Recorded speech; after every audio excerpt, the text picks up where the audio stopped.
mapigil at kumikinang, di mapigil at kumikinang. Kami ngayon ay kalmado lang.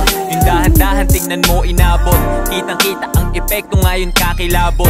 Di tumigil sa paghabol gang mahanap na tila ibon sa bulati, dapat ay maagap ka.